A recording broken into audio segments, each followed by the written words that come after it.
Thank you. If you could start taking your seats again so that we can start again, please. Okay, so for the first session after this coffee break, it's an update on the EASA seat task force, and Nabil Ben-Mami and Francesco Caridai will present this topic to you.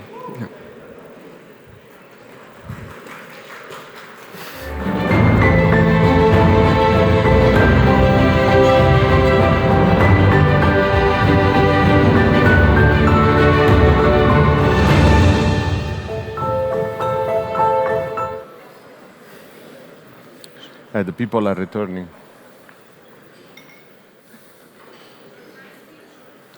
Thank you.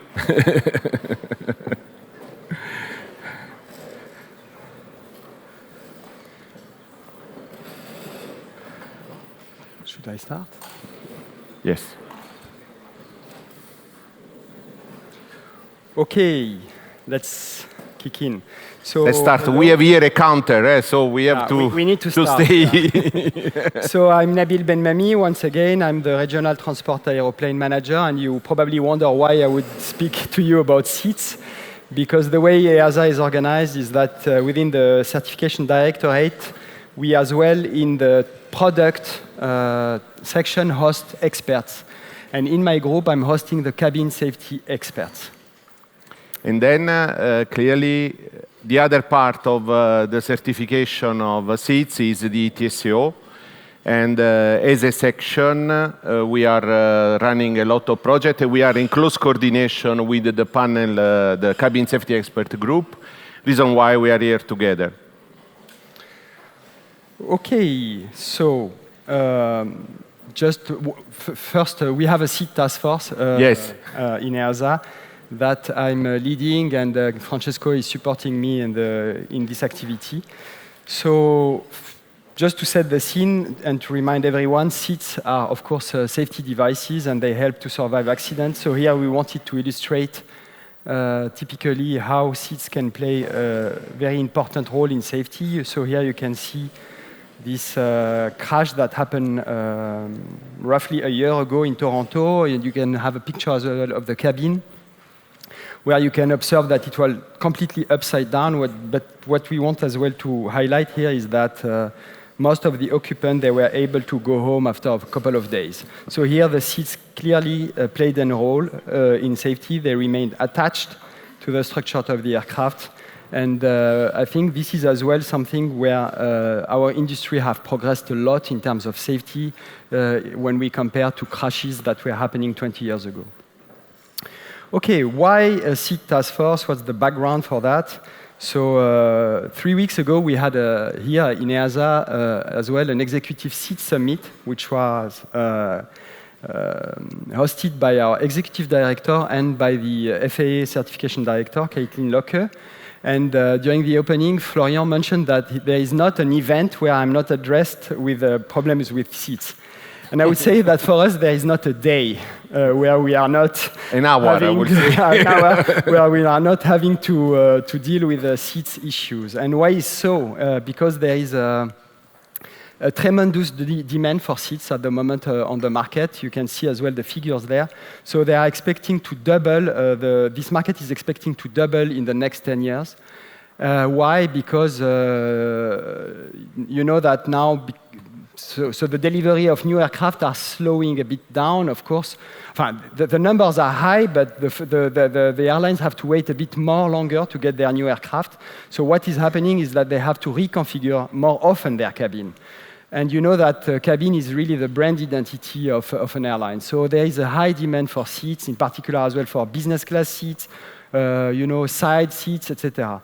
So this market is really booming. So there is a very high demand for seats. And of course, then there is a high demand on us to certify those seats.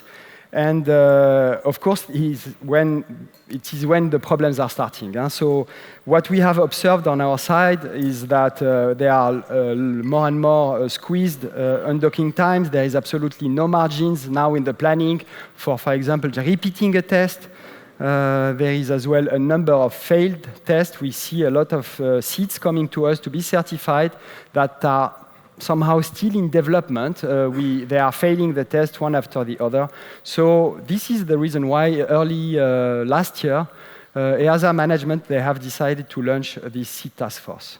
Okay, that's the context for the seed task force. So first, a quick look on the regulatory context.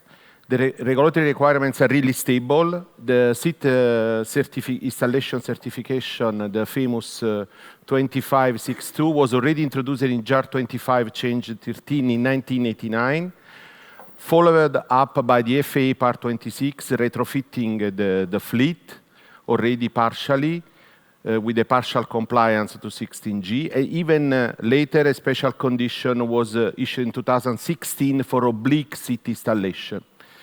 So all is fully harmonized with FAA.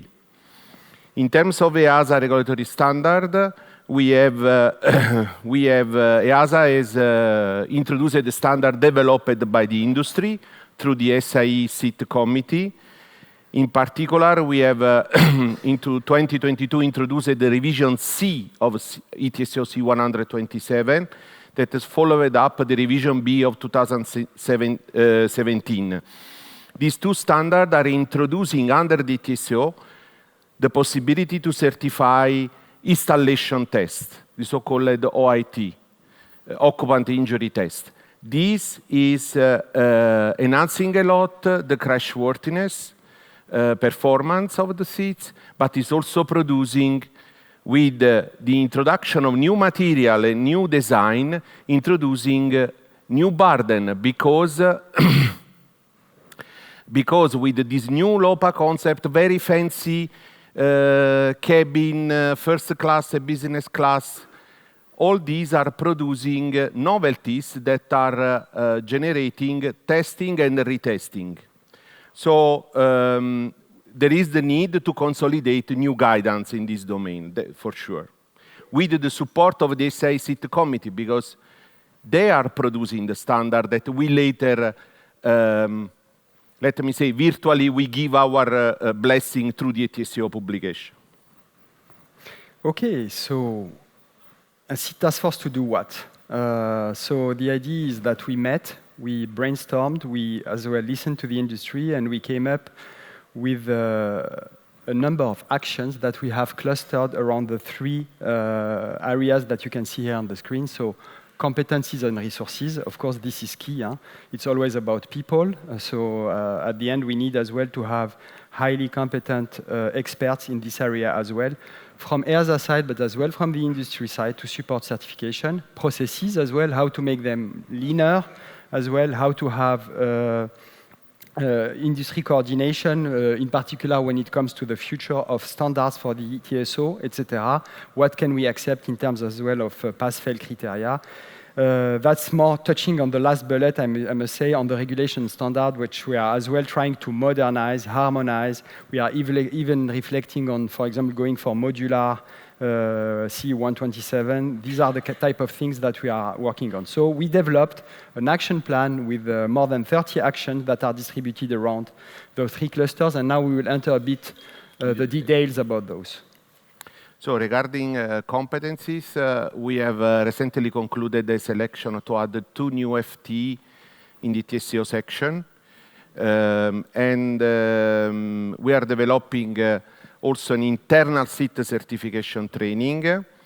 And we are planning to second our juniors in the industry to have a direct, very, let me say, boosting experience in the day-by-day oversighting of witnessing of testing, and the problem of the industry, the integrators and the installers.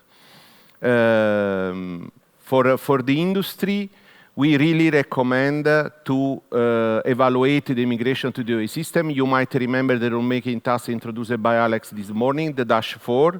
This is exactly to make really attractive for a DOA to have the ETSO under the scope with the new privileges that are not actually in Part 21.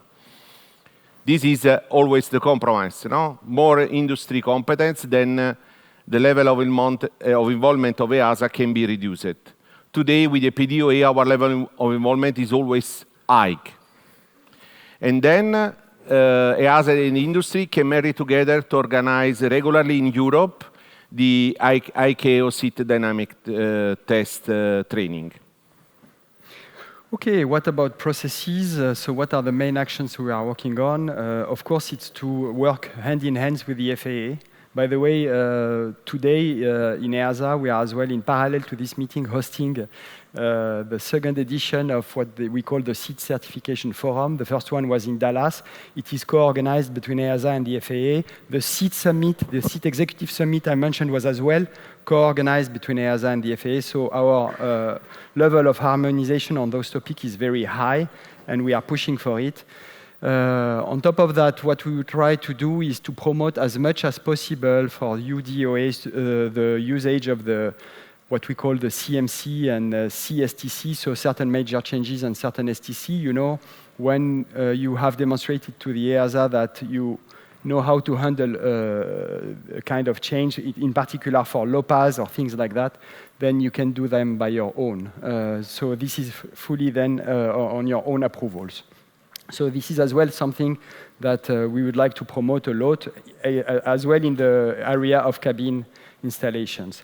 Of course, we are as well trying now to think outside the box, and although we do not normally meet directly with airlines, we are trying as well to promote some existing contracts that we have called tax packs, and these contracts allows to approach EASA experts, for example, to discuss before even certification on the future ideas that you have for your LOPAs, the future seats design that you would like to do, and to see how much these are certifiable.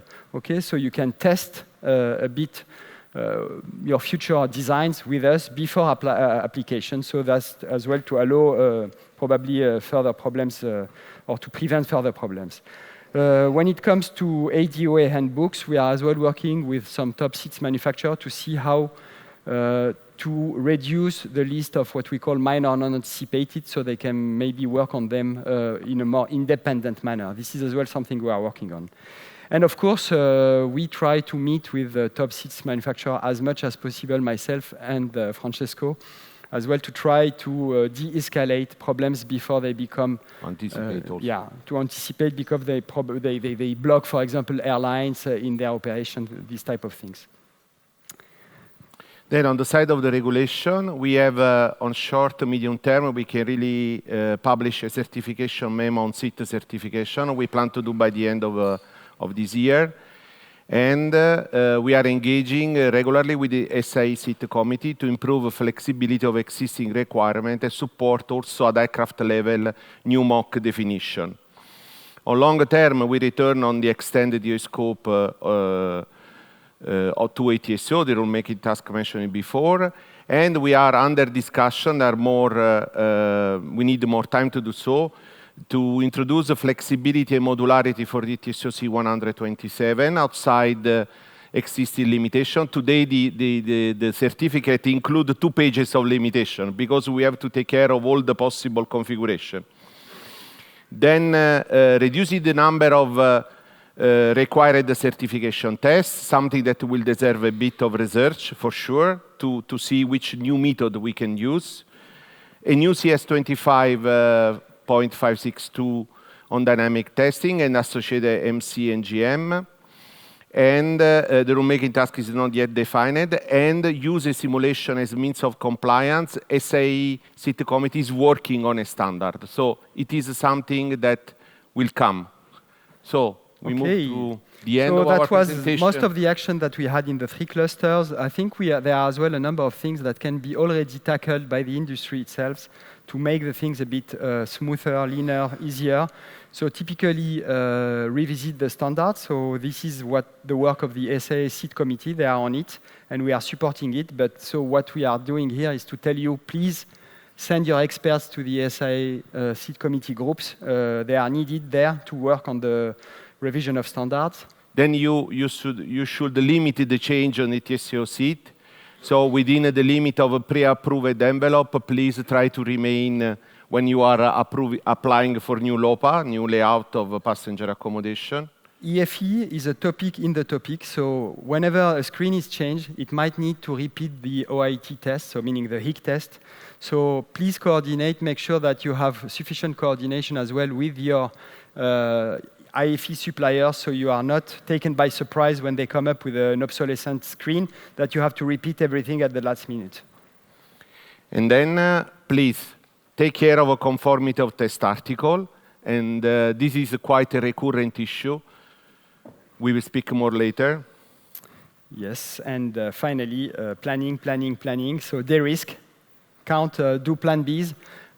Try as well to have margins for repeating tests. This happens, so we see it, it happens very often. So failed test will happen. This you is need clear to have in the margins, moment. Yeah. And then there is also your contribution to save our time in a way. Arriving with a mature design, sometimes we see seats arriving with no development, and then clearly our time is wasted to follow repeating test. With a short margin to certification, this became really exhausting for both parties. And then the second point, the testing section witnesses should be only confirmed when you have established a good conformity.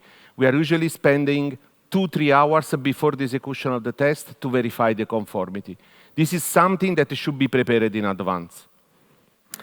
That's it. That's it. Sorry, I think we exceeded a bit by a couple of minutes our time. So Yeah, no problem, thank you. thank you. Grazie. Yeah. If we can go to Slido and we see if we answer, we only have time for one or two because, so the first one, if we have short answers, otherwise we take them away. We see more complexity in test definition interpretation without sufficient guidance material. Is something planned to increase transparency standardization? I think the presentation is already answering to this question. Okay, and the next one, are there any expected developments in 23.562? For sure, once we have defined the 25.562, as a consequence, we will have we will move something at the level of 23. But we are reflecting on having a rulemaking task to update the 562. Okay. And then, is there a planned CM only covering seats? Yeah, this is what we Yes, mentioned. there will be a planned CM just for seats to cover all the various guidance material that we have to help as well the industry to, be able to sort out all this, the paper that we have on seats. We can say also no to the last. And which one do you want to take? This one on part 26. Okay. At the moment, there is no plan. No plan to amend part 26. Okay, thank you very much. We need to move on now, but thank you very much, Nabil and Francesco. And I can answer to Franz separately after. Yeah. Thank you. Thank you.